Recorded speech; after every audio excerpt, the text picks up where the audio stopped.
Hey, what's up, guys? This is Table Talks with Table Monkeys. I'm Alex. I'm Jason, and this is episode 1. So we start every session with a little warm up of our wrists, our elbows, some back pressure, and then we do some light pulling without the strap, working through different movements. Just kind of going over how we feel and seeing what we want to work on for the day. Right. So what do you really want to work on today? Yeah, I wanted to find my press, especially on my right arm, because it just seems like I can't find anywhere strong that I can press from there, and also have a hard time getting to where it feels comfortable at all. Yeah, it's crazy because when you do find it, I mean, you're a 400-pound bench presser, so once you do find it, it's going to be strong as fuck. Yeah, and there are some times where you do hit the angle or hit the groove, and it's like, oh shit, and it feels great. But it just feels foreign to me, especially on my right arm, so I've just really been trying to find it. And then what were you trying to work on today? I really want to work on the high hook.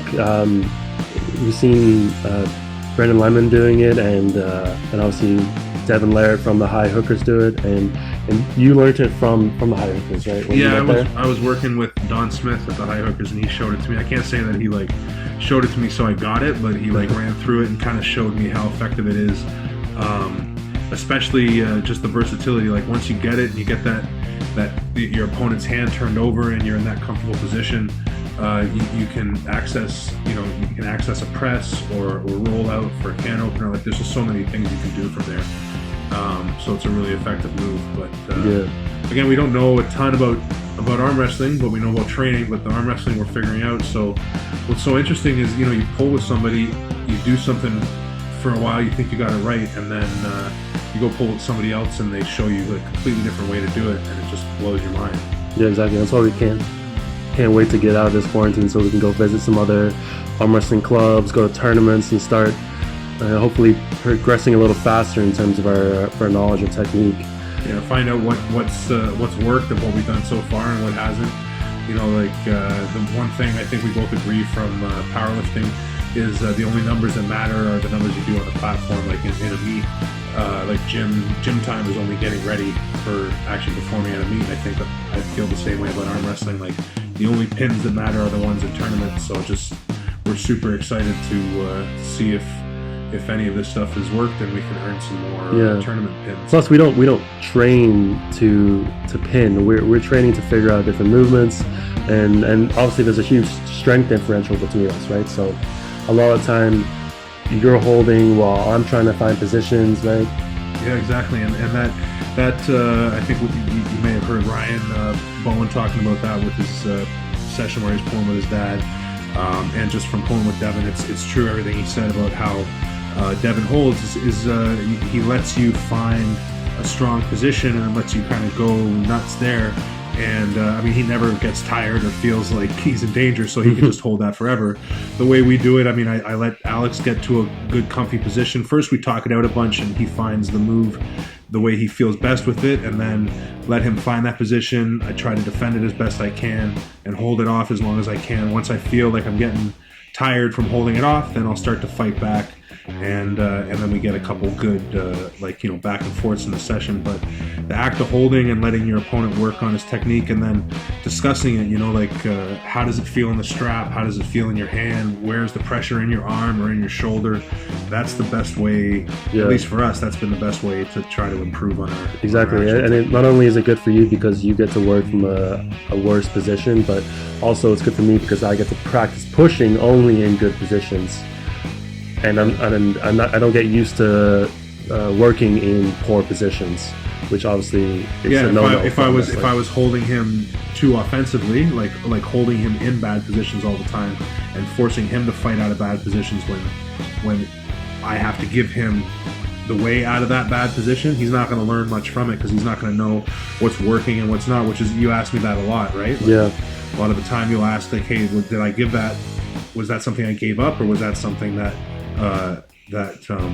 he was able to take from me, and that makes a big difference. So by letting him get in a good position and fight hard, he learns that, and then as I take it back, he can feel his weaknesses, where I'm able to pull through and stuff, right? Yeah. So one of the things we were working on today was this like drag and punch, where you quickly drag your opponent back and then punch forward and then gain a deeper hand position on them. And you saw that with, on Dennis Solenko's Instagram page, right? Yeah, I saw him working with this little guy, and this guy was just dragging and punching so hard on him, and after, it just seemed like a really effective move, especially to, like Alex said, gain hand position, and also to give your opponent's hand a quick jolt and kind of turn their hand over. And so that was one thing we were definitely trying to work on a lot, was just kind of go back and forth with that move. And there's a lot of different ways you can use it. You can use it to get into a drag, you use it right there. Yeah. Or you can use it to get into a good position for a press, like I do later. The other thing we were working on a lot was ready goes, because we noticed there's a real big difference between like delivering the move and reacting. Yeah, especially when you want to train specifically and get ready for a tournament, speed is such a huge factor, which I learned quickly when I went to my first couple tournaments and did pretty poorly. That speed off the go is immense. It's a killer. It's a killer. And I think also the difference between performing a move on your own, like when you're ready and when you go, as opposed to performing a move on a reaction. And that was one of the big things we found. Was that performing the move on a reaction changed the way you did it and everything. So what we would do is usually to initiate the pull, Alex will start pulling and I'll just start defending. But what I started doing was I would just squeeze my hand and he would have to go on my squeeze. So I'm not gaining a bunch of position on him on the go, but he's having to perform the move from a reaction point as opposed to on your own go, and it felt totally different, no? Yeah, it's interesting that not only was it different on both arms, but I got better as we did it more often, because obviously I was never training reaction time before. Yeah, so I felt that too. I felt like it really improved. So, it's definitely something that's different. Being able, it's like somebody who trains with their wrist always crooked, and then they get to a tournament. Remember that when that Russian guy came and trained with us, and he told everybody you don't train with a crooked wrist. Always train with your wrist starting flat, because when you get to a tournament and they flatten your wrist, you're gonna feel so uncomfortable if you're always got your wrist a little bent when you start. Yeah, specificity, right? Yeah, exactly. It's so true. So it's the same thing. Imagine if. It's just, it's like a bench press again. If you have to bench press without a press, is completely different than doing it on your own press command. Right. Doing it in training and holding your own pause is so much different than having somebody hold a pause for you. Right. This brings us back to how competition pins are the only thing that matters, and numbers in the meet are the only thing that matters. Exactly. Yeah. Exactly. Alright guys, we're the Table Monkeys, and this was Table Talks episode 1. We're going to try to release 2 videos a week. First video is Table Talks, second video is going to be about training.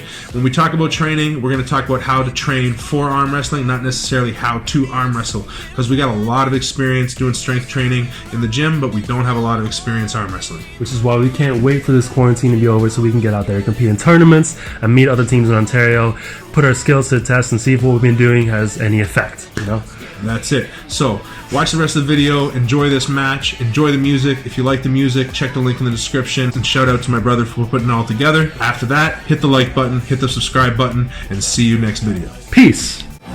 Trust in us, trust in us, trust in us. You are the only one. Together we'll build the trust.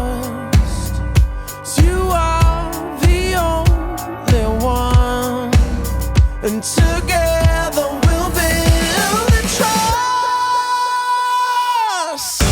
Gonna get it back, try to make it right. Gonna get it back, the trust can't be denied. Gonna get it back, try to make it right. Gonna get it back, the trust in us.